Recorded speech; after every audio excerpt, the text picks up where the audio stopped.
Ikhwatu iman, ada yang sering bertanya kepada saya terkait dengan isu khilafah Islamiyah. Kita ketahui kemarin Profesor Mahfud MD bertutur bahwa khilafah sebagai sistem yang baku itu tidak ada dasarnya. Bahkan beliau menantang apa dasarnya adanya khilafah seperti itu, gitu ya. Sementara yang mendukung konsep khilafah sebagai ajaran Islam yang baku, yang mutlak, tidak menerima hal itu. Ya. Mari kita dudukan masalah khilafah ini secara objektif. Ya. Kita melihat pertama pendekatan normatif, pendekatan nas. Al-Quran dan hadis bertebaran yang menunjukkan bahwa manusia itu sebagai khalifatullah, bukan sekedar Abdullah, tapi punya peran khalifatullah, memakmurkan bumi.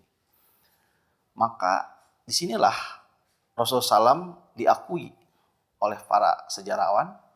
Beliau di Madinah adalah memerankan fungsi bagaimana memakmurkan menurut konteksnya di Madinah dalam membuat sebuah negara Madinah. Ya.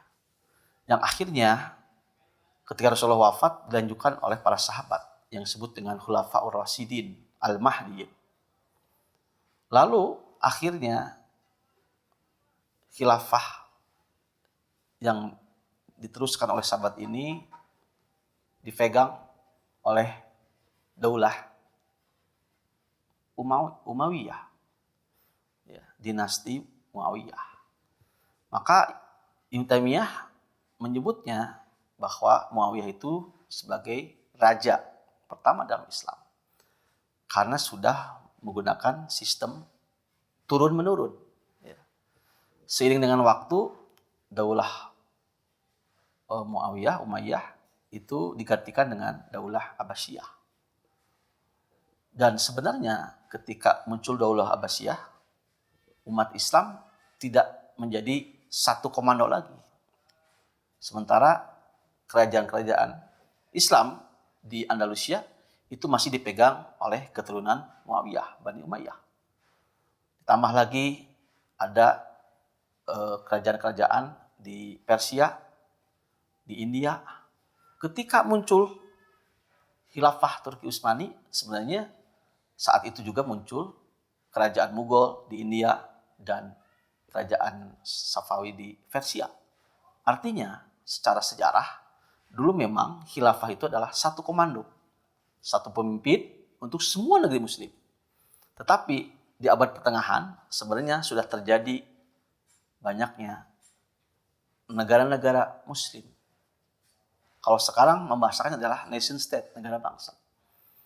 Nah, secara sejarah khilafah dalam pengertian yang diperjuangkan oleh saudara-saudara kita, satu pemimpin untuk seluruh dunia, itu sudah tidak berlaku, sudah tidak ada lagi semenjak Bani Abbasiyah. Tetapi walaupun secara pengakuan bahwa khilafah itu ada di tangan Turki Utsmani yang berakhir, yang dibubarkan oleh Kemal Atatürk. Nah, gerakan ingin mengembalikan khilafah itu harus diakui ada, dan tetapi gagal. Ya, mulai dari Muhammad Rashid Ridho, ya, salah satu tokoh reformis Muslim di Mesir juga pernah memperjuangkan agar membentuk kekhilafan lagi dan itu tidak berhasil.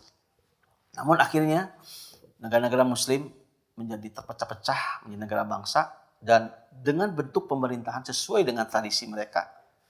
Kita tahu ada republik seperti kita Indonesia, Pakistan, Iran.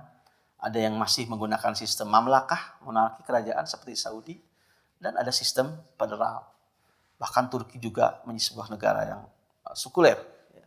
Nah, terjadinya negara bangsa ini tetap spirit umat Islam ingin melanjutkan spirit khilafah yang intinya adalah persatuan negara-negara muslim.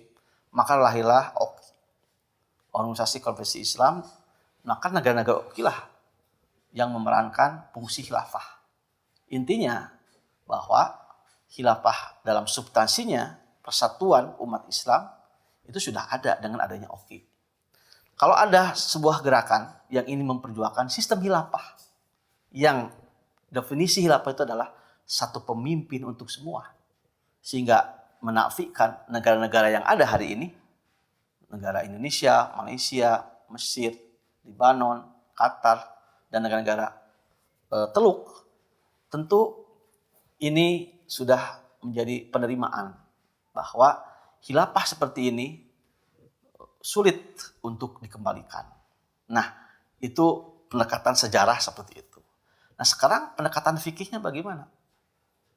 Sistem khilafah sebenarnya yang diijmakan oleh para ulama adalah umat Islam tidak boleh kekosongan dari pemimpin. Sekali lagi, jadi kesepakatan para ulama itu adalah yang dimaksud dengan khilafah adalah kepemimpinan besar Imamul A'zam.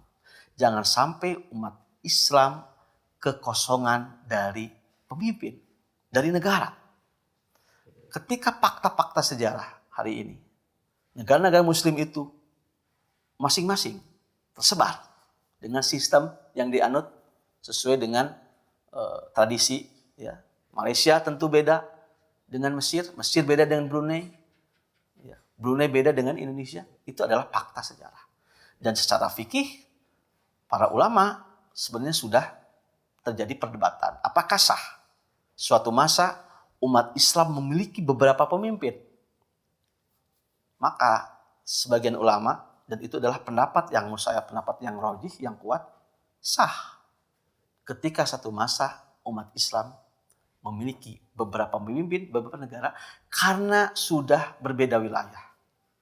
Dulu, waktu zaman sahabat, Bani Umayyah, Islam masih tersebar di satu daratan. Tapi ketika Islam tersebar hampir ke seluruh dunia, sudah beda benua, maka terjadilah negara-negara muslim yang memiliki pemerintahan sendiri-sendiri, yang hari ini disebut dengan negara bangsa. Maka kalau ada yang mengatakan bahwa khilafah ajaran Islam itu adalah dalam pengertian khilafah sebagai pentingnya umat Islam memiliki pemimpin, memiliki negara. Tetapi khilafah dalam pengertian baku, satu sistem harus seperti ini dibakukan, maka itu sebenarnya tidak sesuai dengan karakter syariat Islam. Kenapa? Karena syariat Islam itu ada yang sifatnya sawabit, permanen, ada yang sifatnya mutaghayyirat. Khilafah yang sawabitnya adalah, prinsip yang permanennya adalah adanya kepemimpinan. Yang kepemimpinan ini ya diakui oleh umat melalui musyawarah, dan kepemimpinan ini melanjutkan misi Nabi, yaitu hifdzud dunya wa hifdzuddin, menjaga urusan dunia umat muslim dan urusan agama mereka.